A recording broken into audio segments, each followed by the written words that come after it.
Hello, everyone. This is the greatest podcast in the universe. I'm your host, Fraser LeVay, InspireTravelEat.com, and people who follow me on social media are sick fucks. I did a poll about what podcast you want next. Is Costa Rica the best place to travel on Earth? Is best 3 places I've ever been? Something else. And then another poll option was stories about the 9 times I thought I was going to die. That was an overwhelming favorite. So I hate you all. And it sucks because it's like I'm sure at least 10% of you actually want me to die, on camera, just for good content. Where are we going as a society? I don't know. I guess I'd rather be loved and hated than be, I don't know, Kirk Cousins, his mediocre ass, just kind of willy-nilly through his football career, not winning, kind of winning. I don't know. I hate him. I don't hate him. I just don't like him as the leader of the football team I support. It's like you can like someone, he seems like a really nice guy. I appreciate him. I like him as a human being. I just hate him. Imagine your, I don't know, husband or wife. You love them. You support them. But divorce rates are still 50%, you know? I don't know. I'm not a meteorologist, but my 2 cents. Anyways, I'm starting this off as a warning. This is going to be the 8 times actually I thought I was going to die. Then there's 4 that weren't really that much, but still decent stories. As a warning to all young males, you aren't invincible. We all think we're invincible until we're not. And when you're not, that's really scary. Shit, now I don't even know. Is that sexist to say? Young males think they're invincible? Is some fucking guy from Oregon named, I don't know, what's an Oregon name? Peters? Peters, but he has an S, Peters. Or Gavin Newsom. He's gonna be women think they're invincible too. All right, bitch. I'm just saying that young men are dumber and more ignorant and arrogant than young females typically. Can we agree on that? Women are smarter earlier and develop quicker, and they make less dumbass decisions. Surely that's okay, right? Except for I had an ex who dated my stalker. I have a full-fledged male stalker, and then she dated him right after me. She took the bait, so she probably falls into that dumb category. Respectfully, not even respectfully, it was just a dumb decision, and she clearly regretted it, as you can tell from the fallout of losing all. I won't get into her laundry, but anyways, everything came up Millhouse in that one. I'll tell you that much. But yeah, if I get one more dumb YouTube comment about it's trolling me, as you can tell, I've been getting trolled lately. Now I've gotten some people listening. People love to troll, so I guess that's a good thing. This fucking gold prospector trolled me for having ads on my website. Settle down, Jebediah. Why don't you worry about polio vaccines or some shit before you start attacking me for marketing and advertising and trying to make a living? I'm sorry there weren't commercials when you're panning for gold in the Klondike, you dickhead. Don't take your anger on the future out on me. But I guess you can. And you did. Well played, Jebediah. Well played. Let's get into this. I will try. Oh, there is. Oh, no. Only 8. There's 8 times I literally thought, okay, I could die here. A good chance. Some are actually really scary. Some are funny. Most are all pretty scary, actually, when I think about them. Number 1, most everyone who knows me and who's listened to this podcast knows my Mexico City story. So I won't go into that one because they've heard it. It's a long one. It's at length. Go to one of the earlier podcasts I did on Mexico City. You can hear the whole story there. If you haven't heard the story, here's a teaser. I got beaten up and robbed by corrupt police officers in Mexico City. They also tried to take $6,000 out of my bank account. And I ran through the streets of Mexico City terrified for hours and hid under a car And they told me that if I didn't give them my PIN number to everything, they were going to make sure no one ever like knew where I went ever again. So that was really scary. I love Mexico City, by the way. It's one of the coolest cities on earth. It was just bad luck. Which I mean, shit, like bad luck in Phoenix. I don't know, you stub your toe maybe. You don't really get abducted by, or not abducted, but beaten up by, kind of abducted. Attempted abduction by police. No, I mean, fuck that. There's like a car accident and a shooting in Phoenix every day. Shooting's more on the west side. I don't really go over to the west side. I don't hit the avenues for that reason. All respect to the avenues, but I'm not going there. Sorry. As you know, I avoid places getting shot. So on the last podcast or a couple before, I said I'm never going to a place where you have to use a key for a bathroom or a PIN code to get into a bathroom, because that's just, it's just not a good place. I'm done with it. I'm done with those type of establishments. I'm too old to go out getting shot up at Chili's in the avenues. Anyways, it's a Mexico City story. That's one. Go back. It's on one of my other podcasts, like the 4th or 5th one or something like that. You just titled Mexico City. You can search it. Number 2. So I'm in the Amazon on like the most well-known river. I'd say that and the Nile are probably like two of the most notorious rivers for like shit that can kill you in the river. And we're on a crocodile hunt in the middle of the night. And because you do that so they can shine lights on the eyes and find them. And there's also anacondas in this river, piranhas, some fish I don't even know about are in this river. So we're doing the crocodile search, and we're going, and we go down the river, we find crocodiles and blah, blah, blah, and some other things. And then we turn the boat around to go back up the river. And again, it's pitch black. I'm with like a family, I think, and maybe like an older couple on this tour. And it's in a boat, like it's basically a kayak, a large kayak with a motor on the back. So it's not like I'm in like a nice boat. I mean, it's a really cool boat. I love these boats because it's very authentic. But it adds to the lack of safety that we're about to come to. So we're in the middle of the river, speeding along, and all of a sudden, boom, and we all almost like fly out the front, out the sides. We hit a sandbar in the middle of the Amazon River in the middle of the night. And so what do we do? What do my tour guides do? And there's only like 2 of them, and they're pretty tiny. And so they're trying to push us off the sandbar. It's not happening. And like 20 minutes goes by, they're looking, they're calling like for help. Nothing's happening. As we're stuck in the middle of the Amazon River. And I guess it's the Amazon too.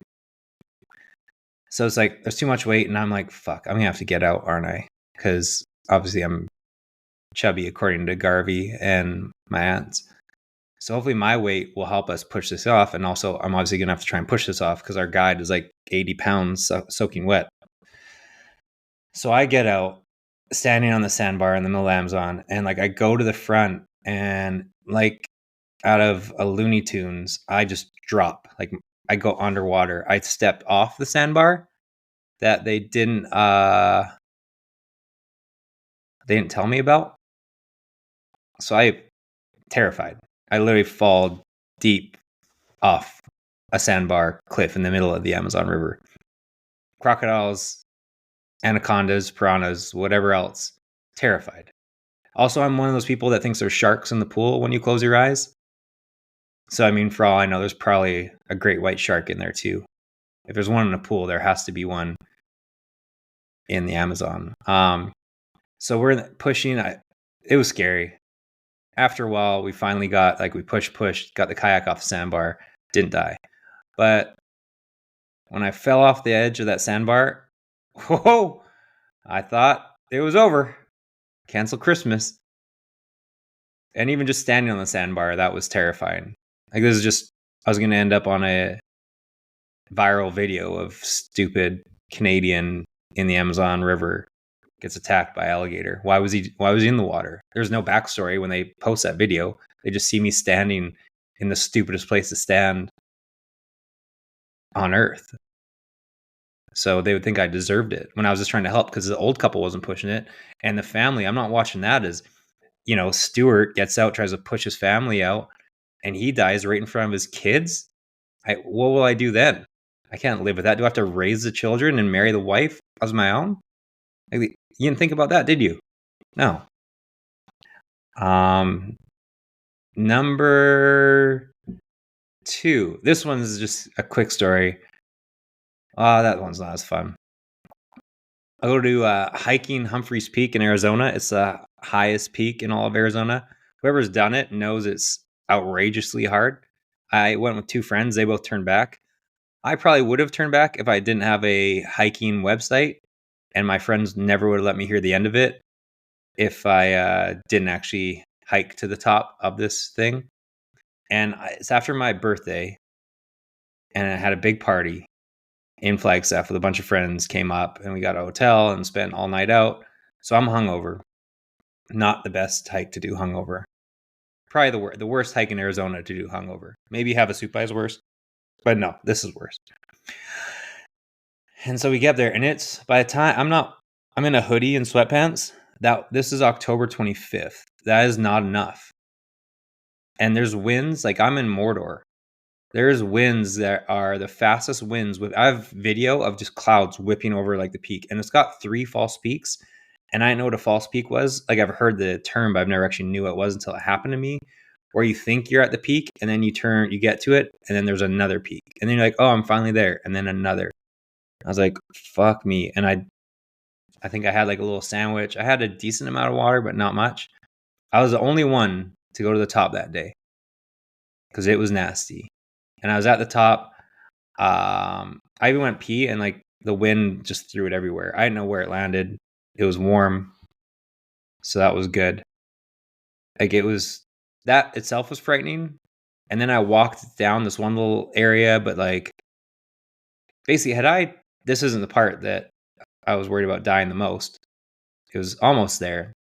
But I went down this wrong side because you kind of get turned around, and it was like shaly and slipped, and then I had to go back up. But like had I rolled an ankle or like sprained it, I don't think I had any phone service. This is really dumb what I did. This is one of the dumber things I've done. But I had to do it. So yeah, if I like messed up my ankle or my knee, it was done. Like there was no getting me. I had no way to contact anyone. This was really dumb. Don't do this. Make sure you always hike with someone. But I did hike with 2 people, and they both ditched an hour before.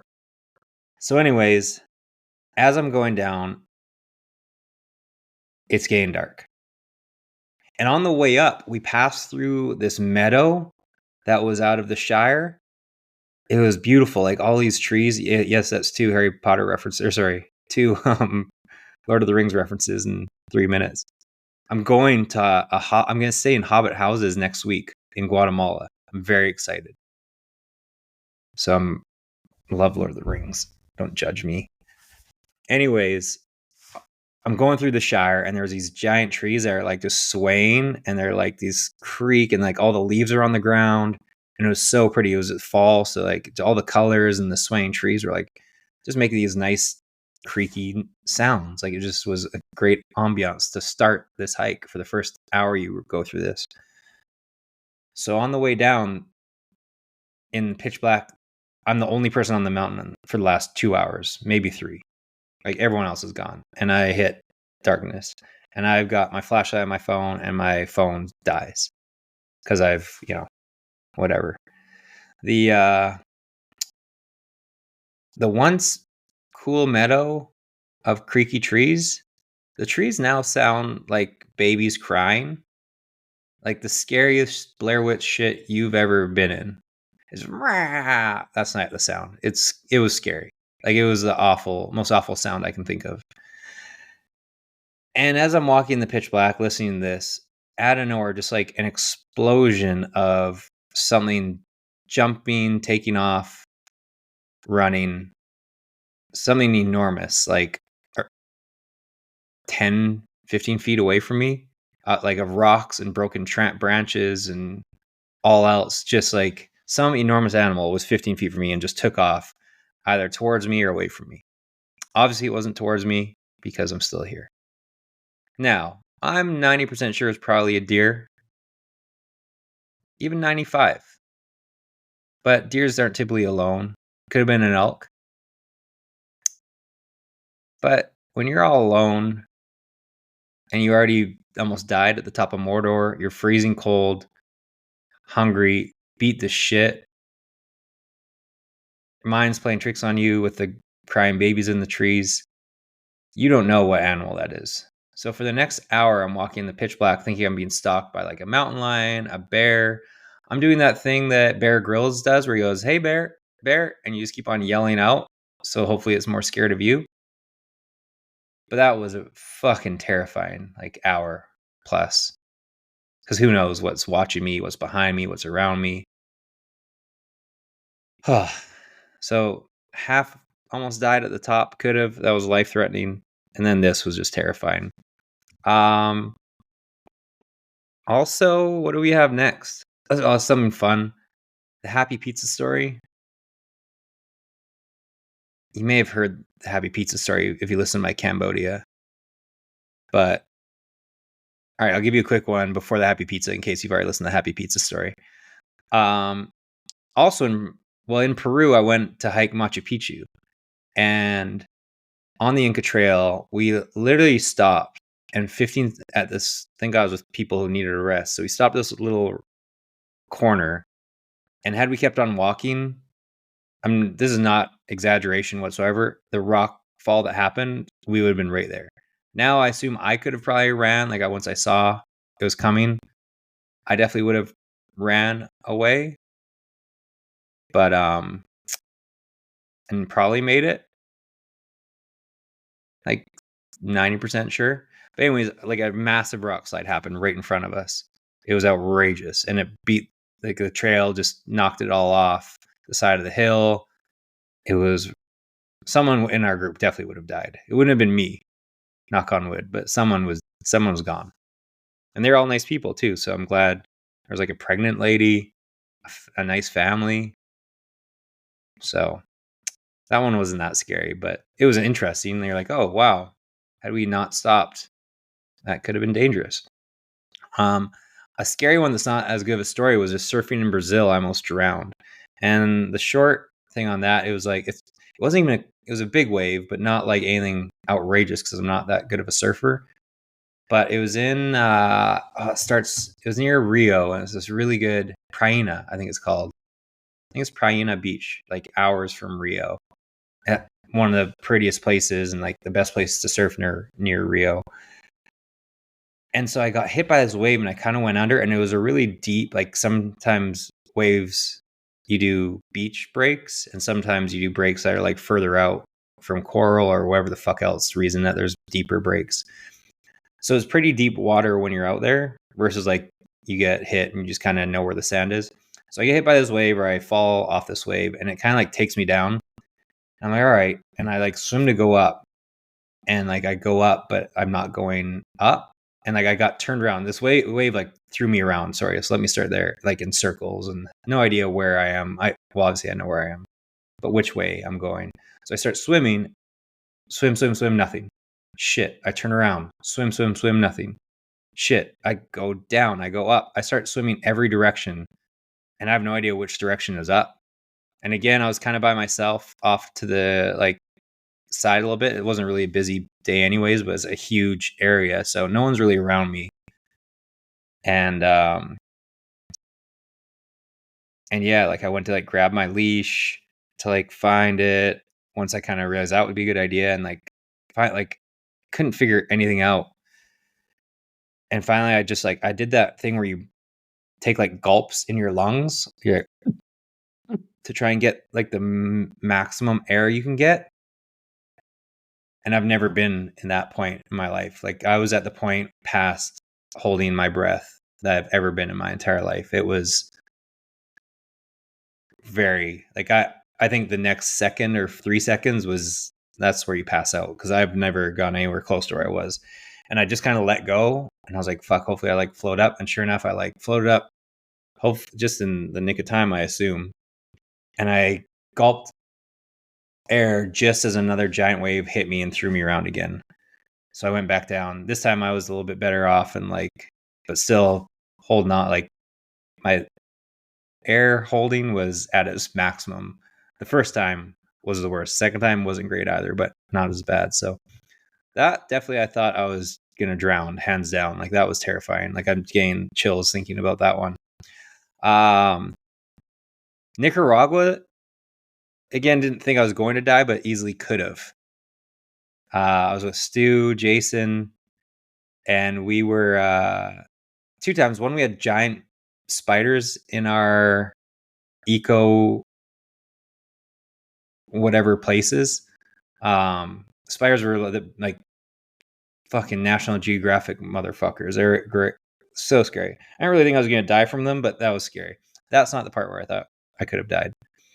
We went on a boat cruise, and we were sitting on the front, and I think they started cutting up fruit or something, or drinks came out like hours. This is near the end of the boat cruise, snorkeling, all that kind of stuff.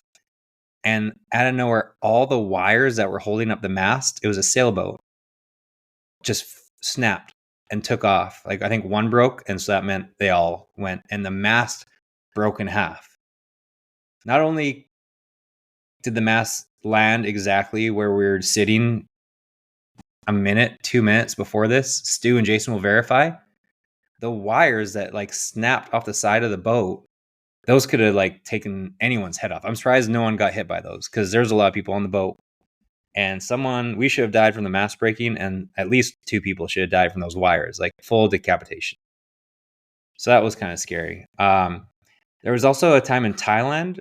Oh, also Nicaragua. We went on a ferry boat, to go across this lake to this island where we stayed in the eco lodge that was awful, with the giant spiders and the weird hippies who ran the place.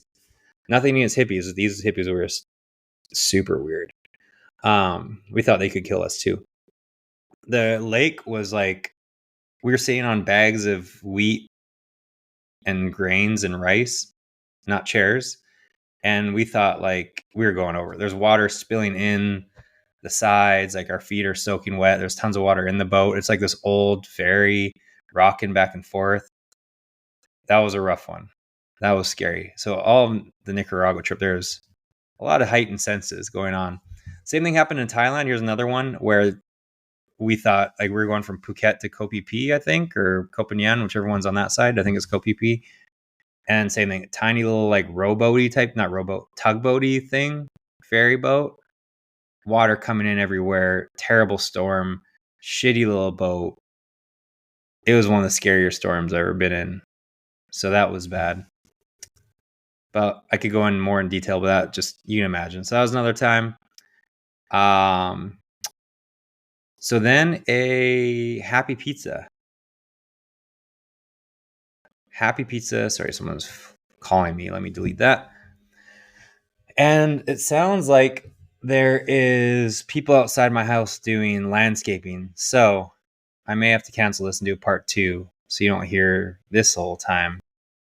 Part 2, I'll just actually throw Happy Pizza. I've got the Happy Pizza story in the Cambodia, what do you call it, podcast. So check the Cambodia podcast with Bobby, not the one I did on my own, not the Angkor Wat podcast, the one with Bobby. Happy Pizza was a drug pizza that we thought we were going to die. It's a great story. It's a long one. I would tell it right now if there wasn't landscapers outside. India, just in general, you always think you're going to die. People don't smile there. It's very scary. We got extorted once, me and Trey. Also, our first day in India, we were like at this, our hotel. And the second we stepped out, it's all security. You get patted down when you go in. And then when we left, you kind of get like, go through like metal detectors and stuff. As we leave, just explosions and firecrackers that we thought were gunshots. It was a funeral that they were celebrating, but they were like, we thought like they had firecrackers and little mini bomb things, and we thought this was it. That was scary as hell. It was only our first day in India. So that was scary. I go into other ones, but those are like the meat because I don't want you to have to listen to this damn person outside of my place. Yeah. InspireTravelEat.com. I hope you enjoyed. I can go into more detail on these stories if you ever want when we talk. I gave you the rundown. Fraser LeVay, this is the best travel podcast in the universe. Talk to you soon.